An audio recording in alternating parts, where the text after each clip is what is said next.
Be honest, when I say India, what's the first thing that comes to mind? Bollywood dance scenes that make no narrative sense. Punjabi MCs in every taxi, viral TikToks of a chef serving soup he made with gasoline and Cheetos. And somewhere in there, a call center guy insisting his name is Kevin from Arizona.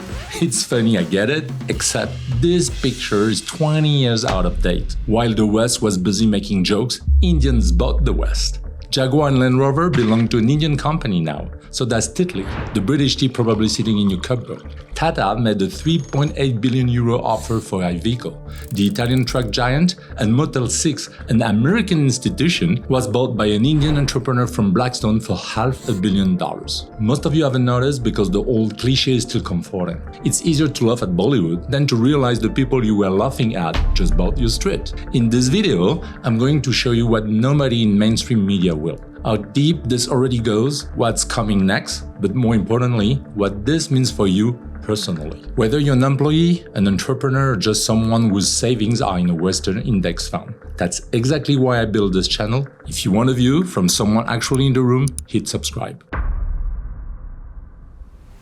India's run started 2 decades ago with a deal that should have woken everyone up in 2006. Lakshmi Mittal, born in a Rajasthan village with no electricity, launches a hostile takeover of Arcelor, the largest steelmaker in Europe. Newspapers across the continent warn about the death of European industry. Mittal won anyway, and 19 years later, ArcelorMittal is still the largest steelmaker on the planet, run by an Indian family. That was the warning shot, and nobody heard it.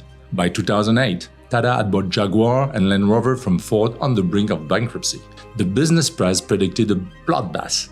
Instead, Tata injected capital, pushed R&D, and turned both brands around. Today, when a British Prime Minister wants a photo op in front of a homegrown success story, he stands next to a Range Rover. That Range Rover is Indian. Then the story gets quieter. Not because it's slow, but because the West stopped paying attention. Look at London, not the skyline, the ownership records. Indians are now the single largest group of property owners in the British capital, larger than the English themselves. And these aren't modest apartments. Lakshmi Mittal owns a 15-bedroom mansion on Kensington Palace Gardens, the most expensive street on earth, with Kensington Palace as a neighbor. The Hinduja brothers bought the old War Office in 2023, the building where Churchill ran World War II. It's now a Raffles hotel run by an Indian family. Across the rest of Europe, the pace keeps climbing. Jindal is circling ThyssenKrupp's steel division, the industrial heart of Germany. Zydas just bought one of France's top orthopedic manufacturers. Indian M&A into Europe hit $5.7 billion last year, the highest level in 5 years. In the business world, mergers and acquisition is when one company buys another, takes control, and the profits starts flowing somewhere new. Do it once, and it's a transaction. Do it year after year across an entire continent, and you've got ownership changing hands at a scale nobody's talking about. Citigroup now calls Indian investors before anyone else in 70% of the European sell-side deals it handles. When something serious goes up for sale in Milan or Düsseldorf, the Indians are on the phone first. And this isn't only Europe. In the United States, an Indian group owns Novelis, the largest aluminum maker in North America, supplying the cans in your fridge. And roughly half of the generic pills consumed in the US were manufactured by an Indian company. Dr. Reddy's, Lupin, it's Indian. This is a system that's been building for 2 decades, and it's now in open acceleration. Buying companies is only half of the story. The other half is running them. Walk into the most powerful meeting in global technology and count how many of the faces are Indian. Sundar Pichai runs Alphabet, which means every decision about Google, YouTube, and Android go through him. Satya Nadella sits at the top of Microsoft, the company whose software runs inside most offices on Earth and whose cloud infrastructure is now the backbone of the AI boom. Arvind Krishna runs IBM. Shantanu Narayan has been running Adobe for 18 years. Step outside tech and the pattern keeps going. Ajay Banga spent 12 years running MasterCard before Joe Biden put him in charge of the World Bank. Lina Nair, born in a small city in Maharashtra,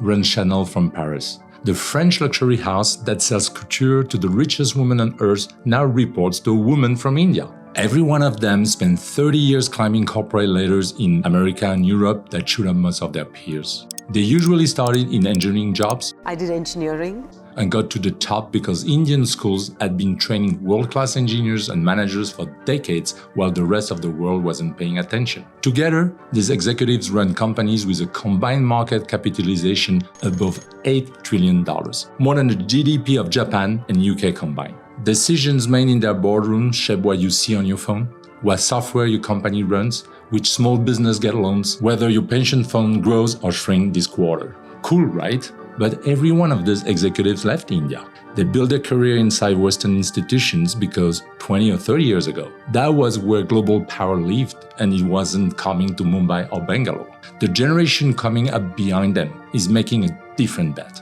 They're staying home and using Indian capital to buy Western assets on their own terms. Quick pause. If you're still here, subscribe. This is exactly the kind of breakdown you won't get anywhere else. India is young in a way no other major economy is. The median age is 28, against 44 in Europe and 49 in Japan. China's workforce had already started shrinking by millions of people a year and will keep shrinking for the next 3 decades. By 2030, 1 in every 5 working-age humans on the planet will be Indian.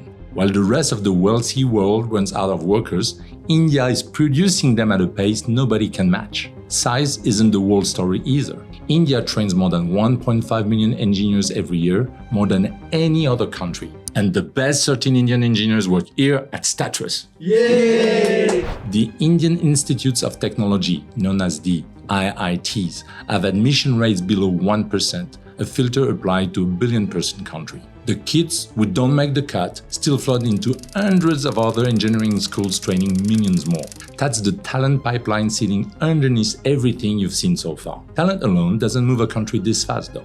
The real accelerator is what the Indian government built on top of its own population. 10 years ago, roughly half of India's adults had no bank account. Hundreds of millions of people live entirely outside the formal economy, unable to receive subsidies, save or borrow. So, India did something no country had attempted at this scale. It gave every citizen a biometric ID, opened 500 million bank accounts linked to that ID, and built a free public payment system on top of it called UPI.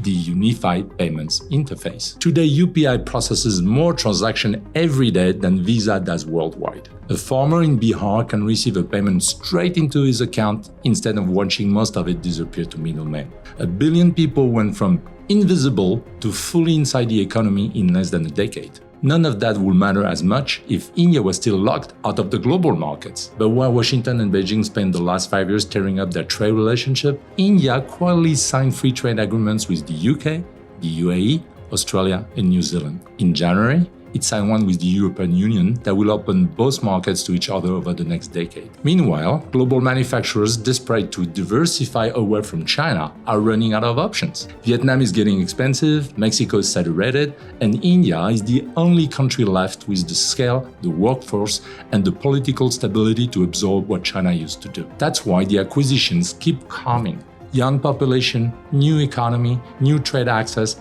all converging at the same moment. For the first time in its modern history, India isn't playing catch-up, it's setting the pace. We need workers, we need great workers, and this pretty much ensures that that's what's going to happen. In September 2025, Donald Trump signed an executive order putting a $100,000 fee on every new H-1B visa application.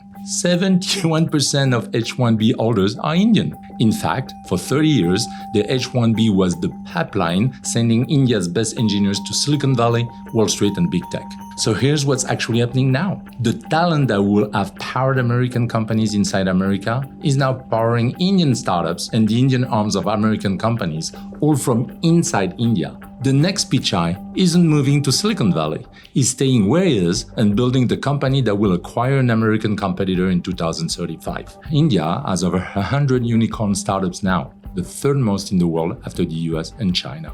Its private space industry went from 54 companies in 2020 to over 400 today, and the country landed a rover on the moon for less than Hollywood spent filming Interstellar. The capital is there, the customers are there, and the talent is pouring back in. This is the part where most videos tell you stay informed. and call it a day. That's useless. Here's what actually matters. If you run a business, India is now the China of 2005. Same opportunity, different rules. You can source from Indian manufacturers at prices that are starting to undercut Chinese ones, especially in textiles, pharma ingredients, auto parts, and electronics. You can hire Indian engineers and developers remotely for a third of what you paid in Berlin or Austin, and the talent pool is deep enough that you're not scraping the barrel. And if you want to sell to India itself, the consumer class hitting 500 million people by 2030 is bigger than the entire population of the European Union. The entrepreneurs who set up structure to do this now are going to look like geniuses in 5 years. The ones who wait are going to be paying catch-up premiums. At Statrys, we see both sides every week.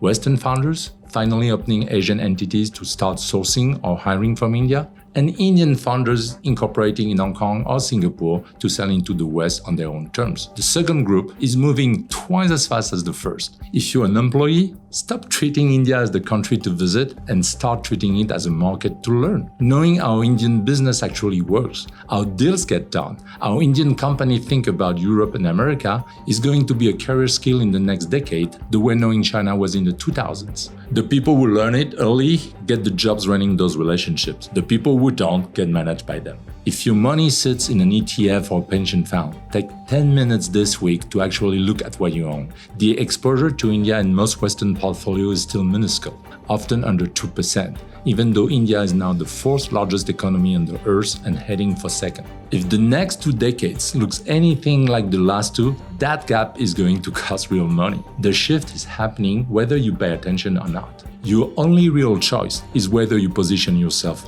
early or get repositioned by someone else.